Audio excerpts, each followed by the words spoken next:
মিথুন রাশি ও মিথুন লগ্ন এবং জেমিনি মুন সাইনের অন্তর্গত জাতক জাতিকাদের আগামী মে মাসটি ঠিক কেমন কাটবে সেই সম্পর্কে আমরা বিস্তারিত আলোচনা করতে চলেছি। আগামী মে মাসটি আপনাদের জন্য খুবই গুরুত্বপূর্ণ হতে চলেছে, কারণ রাহু, কেতু এবং দেবগুরু বৃহস্পতি একত্রে তাদের রাশি পরিবর্তন করতে চলেছেন। তাই আশা করব আপনারা যদি সম্পূর্ণ বিশ্লেষণটি শুনতে পারেন তাহলে আপনাদের অনেক উপকার হবে। তাই ভিডিওটি স্কিপ করবেন না, এই অনুরোধই আপনাদের কাছে রইল। তাহলে চলুন আলোচনায় প্রবেশ করা যাক। রাশিচক্রের তৃতীয় রাশি হল মিথুন রাশি এবং তার অধিপতি হলেন বুধ। এবার আপনারা যে অ্যাস্ট্রোলজিক্যাল চার্টটি দেখছেন সেটি হলো মিথুন রাশির জাতক জাতিকাদের সাপেক্ষে মে মাসের গ্রহের অবস্থান। মিথুন রাশির অধিপতি বুধ 6ই মে পর্যন্ত আপনাদের দশম ভাব মীন রাশিতে নিচস্থ অবস্থায় এবং শুক্র, শনি ও রাহু যুক্ত অবস্থায় গোচর করবেন।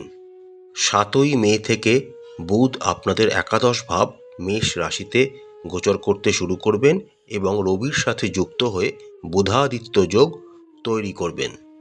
14ই মে পর্যন্ত দেবগুরু বৃহস্পতি আপনাদের দ্বাদশ ভাব বৃষ রাশিতে গোচর করবেন। 15ই মে থেকে দেবগুরু বৃহস্পতি আপনাদের নিজস্ব রাশিতে গোচর করতে শুরু করবেন এবং 1 বছরের জন্য দেবগুরু বৃহস্পতি মিথুন রাশিতেই গোচর করবেন। 14ই মে পর্যন্ত রবি আপনাদের একাদশ ভাব মেষ রাশিতে তুঙ্গস্থ অবস্থায় গোচর করবেন। 15ই মে থেকে রবি আপনাদের দ্বাদশ ভাব বৃষ রাশিতে গোচর করতে শুরু করবেন। 17ই মে পর্যন্ত রাহু আপনাদের দশম ভাব মীন রাশিতে গোচর করবেন। 18ই মে থেকে রাহু আপনাদের নবম ভাব কুম্ভ রাশিতে নেক্সট 1.5 বছরের জন্য গোচর করতে শুরু করবেন। 17ই মে পর্যন্ত কেতু আপনাদের চতুর্থ ভাব কন্যা রাশিতে গোচর করবেন। 18ই মে থেকে কেতু আপনাদের তৃতীয় ভাব সিংহ রাশিতে নেক্সট 1.5 বছরের জন্য গোচর করবেন। আপনাদের রাশির সাপেক্ষে পঞ্চম এবং দ্বাদশ ঘরের অধিপতি শুক্র 31শে মে আপনাদের একাদশ ভাব মেষ রাশিতে গোচর করতে শুরু করবেন। সারা মে মাস জুড়েই মঙ্গল আপনাদের দ্বিতীয় ভাব কর্কট রাশিতে নিচস্থ অবস্থায় গোচর করবেন এবং সারা মে মাস জুড়েই শনি মহারাজ আপনাদের দশম ভাব মীন রাশিতে তার নিজস্ব নক্ষত্র উত্তর ভাদ্রপদ নক্ষত্রে গোচর করবেন। এবার আমরা দেখে নিই আগামী মে মাসটি মিথুন রাশির জাতক জাতিকাদের কেমন অতিবাহিত হতে যাচ্ছে। কর্মক্ষেত্রের বিষয়ে কথা বললে আগামী মে মাসে আপনাদের রাশির সাপেক্ষে দশম ভাবের অধিপতি দেবগুরু বৃহস্পতি মাসের প্রথমার্ধে আপনাদের দ্বাদশ ভাবে গোচর করবেন এবং মে মাসের দ্বিতীয়ার্ধে দেবগুরু বৃহস্পতি আপনাদের নিজস্ব রাশিতে গোচর করতে শুরু করবেন। মে মাসের প্রথমার্ধে দেবগুরু বৃহস্পতি আপনাদের দ্বাদশ ভাবে অবস্থান করবেন এবং আপনাদের একাদশ ভাব মেষ রাশিতে তুঙ্গস্থ রবি গোচর করার জন্য আপনারা মিশ্র ফলাফল আশা করতে পারেন মে মাসের প্রথমার্ধে কর্মক্ষেত্রের দিক থেকে। মে মাসের দ্বিতীয়ার্ধে দেবগুরু বৃহস্পতি যখন আপনাদের রাশিতে গোচর করতে শুরু করবেন তখন আপনারা কর্মজীবনে অনেক ইমপ্রুভমেন্ট দেখতে পাবেন। তবে এই সময় আবার রবি আপনাদের দ্বাদশ ভাব বৃষ রাশিতে গোচর করতেও শুরু করবেন। তাই মে মাসের দ্বিতীয়ার্ধটিতেও আপনারা মিশ্র ফলাফল আশা করতে পারেন কর্মজীবনের দিক থেকে। তবে রাশিতে দেবগুরু বৃহস্পতির অবস্থানের জন্য আপনারা ধীরে ধীরে কর্মক্ষেত্রে ইমপ্রুভমেন্ট পরিলক্ষিত করবেন। আপনাদের রাশির সাপেক্ষে তৃতীয় ভাবের অধিপতি হলেন রবি। মে মাসের দ্বিতীয়ার্ধে যখন রবি আপনাদের দ্বাদশ ভাবে গোচর করতে শুরু করবেন তখন কর্মক্ষেত্রে আপনাদের সহকর্মীদের থেকে আপনাদের একটু সাবধানতা অবলম্বন করতে হবে। 7ই মের পর থেকে যখন বুধ আপনাদের একাদশ ভাব মেষ রাশিতে গোচর করতে শুরু করবেন তখন থেকে আপনাদের কর্মজীবনে আরও ইমপ্রুভমেন্ট আপনারা পরিলক্ষিত করবেন। আপনাদের রাশির সাপেক্ষে দ্বিতীয়ভাবে মঙ্গল কর্কট রাশিতে নিচস্থ অবস্থায় থাকার জন্য এই সময় আপনাদের কর্মের জায়গায় নিজেদের সহকর্মীদের ক্ষেত্রে কোনো রকম অশ্লীল ভাষা কিন্তু একদম ব্যবহার করবেন না, সেদিকটা আপনাদের খেয়াল রাখতে হবে। যে সমস্ত মিথুন রাশির জাতক জাতিকারা ব্যবসার সাথে যুক্ত রয়েছেন, আগামী মে মাসের প্রথম সপ্তাহটি বাদ দিলে বাকি পুরো মাসটাই আপনাদের জন্য খুব ভালো কাটতে চলেছে। কারণ মাসের প্রথম 7টা দিন বুধ আপনাদের দশমভাবে নিচস্থ অবস্থায় গোচর করবেন। বুধ হলেন ব্যবসাকারক গ্রহ এবং আপনাদের ক্ষেত্রে রাশি অধিপতি।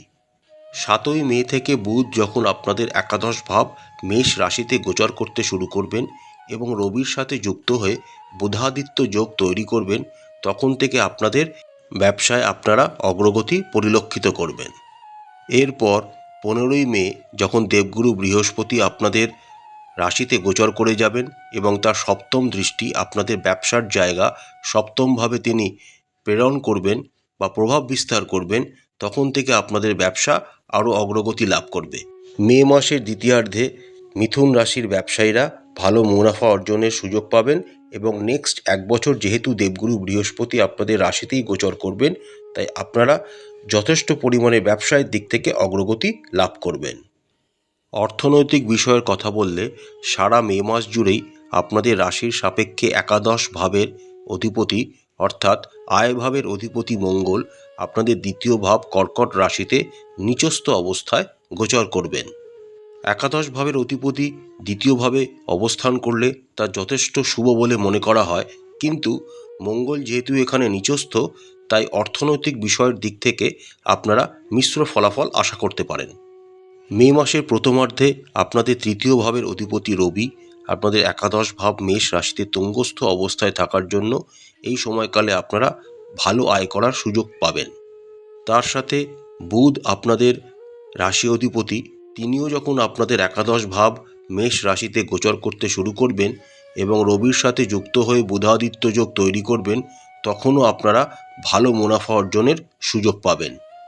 তবে মঙ্গলের অবস্থান একটু দুর্বল হওয়ার কারণে আপনাদের অর্জিত অর্থ সঞ্চয় করতে আপনাদের কিন্তু অসুবিধা হতে পারে। মে মাসের দ্বিতীয়ার্ধে যখন দেবগুরু বৃহস্পতি আপনাদের রাশিতে গোচর করে যাবেন, তখন থেকে আপনারা আপনাদের পরিশ্রমের দ্বারা অর্জিত অর্থ সহজেই সঞ্চয় করতে পারবেন। স্বাস্থ্যের দিক থেকে আগামী মে মাসটি মিথুন রাশির জাতক জাতিকাদের মিশ্র ফলাফলের সম্মুখীন হতে হবে। রাশি অধিপতি বুধ 6ই মে পর্যন্ত আপনাদের দশম ভাব মীন রাশিতে নিচস্থ অবস্থায় গোচর করবেন। অর্থাৎ মে মাসের প্রথম সপ্তাহটিতে আপনাদের স্বাস্থ্য সম্পর্কে যথেষ্ট সচেতন থাকতে হবে। এরপর 7ই মে যখন রাশি অধিপতি বুধ আপনাদের একাদশ ভাব মেষ রাশিতে শক্তিশালী অবস্থায় গোচর করতে শুরু করবেন, তখন আপনাদের স্বাস্থ্যের উন্নতি আপনারা পরিলক্ষিত করবেন। তবে পুরো মে মাস জুড়েই আপনাদেরকে সঠিক খাদ্যাভ্যাস গ্রহণ করা খুবই গুরুত্বপূর্ণ ভূমিকা পালন করবে, কারণ আপনাদের রাশির সাপেক্ষে দ্বিতীয় ঘরে দুর্বল মঙ্গলের অবস্থান আপনাদেরকে অনুপযুক্ত খাদ্যাভ্যাসের দিকে এগিয়ে নিয়ে যেতে পারে। মে মাসের দ্বিতীয়ার্ধে যখন দেবগুরু বৃহস্পতি আপনাদের রাশিতে গোচর করতে শুরু করবেন, তখন থেকে আপনাদের শরীর স্বাস্থ্য মন সবই ভালো হতে শুরু করবে। আপনারা আপনাদের জীবনে এক নতুন উদ্যম খুঁজে পাবেন, এক নতুন প্রাণশক্তির দ্বারা আগামী 1 বছর আপনারা পরিচালিত হবেন, যা আপনাদের জীবনে একটি উপযুক্ত স্বাস্থ্য আপনাদেরকে প্রদান করবে। আমরা যদি প্রেম জীবনের কথা বলি, তাহলে আপনাদের রাশির সাপেক্ষে পঞ্চম ভাবের অধিপতি শুক্র সারা মে মাস জুড়েই আপনাদের দশম ভাব মীন রাশিতে উচ্চস্থ অবস্থায় গোচর করবেন। পঞ্চম ভাবের অধিপতি শুক্রের এই শক্তিশালী অবস্থানের কারণে আপনাদের প্রেম জীবন যথেষ্ট ভালো কাটবে। বিশেষ করে যে সমস্ত মিথুন রাশির জাতক জাতিকারা অফিসের কাউকে পছন্দ করেন, তারা এই সময় তাদের মনের কথা তাদের প্রিয়জনকে বলার সুযোগ পাবেন। এছাড়া যে সমস্ত মিথুন রাশির জাতক জাতিকারা প্রেমজ জীবনে অলরেডি যুক্ত রয়েছেন, তারা কিন্তু নিজের প্রেমিক বা প্রেমিকের সাথে কোনো জায়গায় ঘুরতে যাওয়ারও সম্ভাবনা দেখা যাচ্ছে। আপনাদের প্রেমজ জীবনকে একটি শক্তিশালী ভিত প্রদান করার জন্য আপনাদের সম্পর্কে শালীনতা কিন্তু খুবই প্রয়োজনীয় বিষয় হয়ে দেখা দেবে, কারণ শুক্রের সাথে শনি ও রাহু যুক্ত থাকার জন্য কিছু বদনামও আপনাদের জীবনে আসতে পারে। মে মাসের দ্বিতীয়ার্ধে যখন বৃহস্পতি আপনাদের রাশিতে গোচর করে যাবেন এবং তার পঞ্চম দৃষ্টি আপনাদের পঞ্চম ভাব তুলা রাশিকে প্রভাবিত করবে, তখন থেকে আপনাদের প্রেমজ জীবনে আরও শক্তিশালী পদক্ষেপ আপনারা গ্রহণ করতে পারেন, অর্থাৎ বিবাহের জন্য আপনারা এগোতে পারেন। এই সময়টা আপনাদের জন্য খুবই সুখকর হবে। যে সমস্ত মিথুন রাশির জাতক জাতিকারা বিবাহিত, তাদের মে মাসের প্রথমার্ধটি একটু সাবধানতার সাথে এগিয়ে যেতে হবে। মে মাসের দ্বিতীয়ার্ধে আপনাদের সপ্তম ভাবের অধিপতি দেবগুরু বৃহস্পতি আপনাদের রাশিতেই গোচর করতে শুরু করবেন এবং তার সপ্তম দৃষ্টি আপনাদের সপ্তম ভাব ধনু রাশিকে প্রভাবিত করবে। তখন থেকে আপনাদের বৈবাহিক জীবন সুন্দর হয়ে উঠবে। এছাড়া আপনাদের বিবাহিত জীবনে যদি কিছু সমস্যা তৈরি হয়ে থাকে বা সমস্যা চলতে থাকে, তা দেবগুরু বৃহস্পতির অনুকূল প্রভাবের জন্য সেই সমস্যাগুলি সহজেই দূরও হয়ে যাবে। অর্থাৎ মে মাসের দ্বিতীয়ার্ধে অনুকূল দেবগুরু বৃহস্পতির অবস্থান এবং অনুকূল শুক্রের অবস্থানের কারণে আপনাদের বিবাহিত জীবন মোটামুটি সুখের কাটবে। মিথুন রাশির নবদম্পতিরা এই সময় সন্তানের জন্য প্ল্যানিংও করতে পারেন, কারণ এই সময়টি আপনাদের জন্য খুবই উপযোগী প্রমাণিত হবে। আমরা যদি পারিবারিক বিষয়ের কথা বলি, তাহলে মে মাসের প্রথমার্ধটি মিথুন রাশির জাতক জাতিকাদের একটু সাবধানতা অবলম্বন করতে হবে। আপনাদের রাশির সাপেক্ষে দ্বিতীয়ভাবে মঙ্গল কর্কট রাশিতে নিচস্থ অবস্থায় গোচর করছেন এবং মঙ্গল প্রায় সারা মে মাস জুড়েই আপনাদের দ্বিতীয় ভাব কর্কট রাশিতেই গোচর করবেন। এই সময় পরিবারে কোনো অশান্তি বা কথা কাটাকাটি ইত্যাদির মতো সমস্যা আপনাদের জীবনে আসতে পারে। মে মাসের দ্বিতীয়ার্ধে যখন দেবগুরু বৃহস্পতি আপনাদের রাশিতে গোচর করে যাবেন, তখন ধীরে ধীরে আপনাদের পারিবারিক সমস্যার অনেক সমাধান আপনারা পরিলক্ষিত করবেন এবং আপনাদের পারিবারিক জীবনও অনেক মধুর হয়ে উঠবে। 17ই মে পর্যন্ত কেতু মহারাজ আপনাদের চতুর্থ ভাব কন্যা রাশিতে গোচর করবেন। তাই এই সময়কালটিতে আপনাদের পরিবারের ভেতর কিছু উদ্ভট সমস্যা হট করেই জন্মগ্রহণ করতে পারে। তাই সেই দিকটা আপনাদের সামাল দেওয়ার মতো যথেষ্ট ধৈর্য দেখাতে হবে। 18ই মে থেকে যখন কেতু মহারাজ আপনাদের তৃতীয় ভাব সিংহ রাশিতে গোচর করে যাবেন, তখন এই হুট করে চলে আসা সমস্যাগুলি সহজেই মিটে যাবে। তার সাথে সাথে আপনাদের রাশি অধিপতি এবং চতুর্থ ভাবের অধিপতি বুধ মে মাসের প্রথম সপ্তাহটি বাদ দিয়ে মোটামুটি ভালো অবস্থানেই থাকবেন। আপনাদের রাশি অধিপতি বুধ 7ই মে থেকে আপনাদের একাদশ ভাব মেষ রাশিতে একটি শক্তিশালী অবস্থানে থাকার জন্য পারিবারিক তেমন কোনো সমস্যা আপনাদের জীবনে আসবে না, বা বুধের আশীর্বাদের কারণে আপনারা সহজেই সেই সমস্যাগুলিকে কাটিয়ে উঠতে পারবেন। মিথুন রাশির জাতক জাতিকাদের যাদের দাদা বা দিদি আছে, তাদের সাথে সম্পর্ক মিশ্র প্রকৃতির হতে চলেছে, কারণ আপনাদের একাদশ ভাবের অধিপতি মঙ্গল দ্বিতীয়ার্ধে নিচস্থ অবস্থায় থাকার জন্য তাদের সাথে মাঝে মাঝেই মতানৈক্য আপনাদের মধ্যে দেখা যাবে। যে সমস্ত মিথুন রাশির জাতক জাতিকাদের ভাই বোন রয়েছে, তাদের সাথে সম্পর্ক মোটামুটি ভালোই থাকবে। বিশেষ করে মে মাসের প্রথমার্ধটি আপনাদের সাথে আপনাদের ভাই বোনের সম্পর্ক খুব ভালো থাকবে। অর্থাৎ পারিবারিক বিষয়ের দিকটা যদি আমরা বিশ্লেষণ করি, তাহলে দেখতে পাবো মোটামুটি মিথুন রাশির জাতক জাতিকাদের আগামী মে মাসটি ভালোই কাটবে।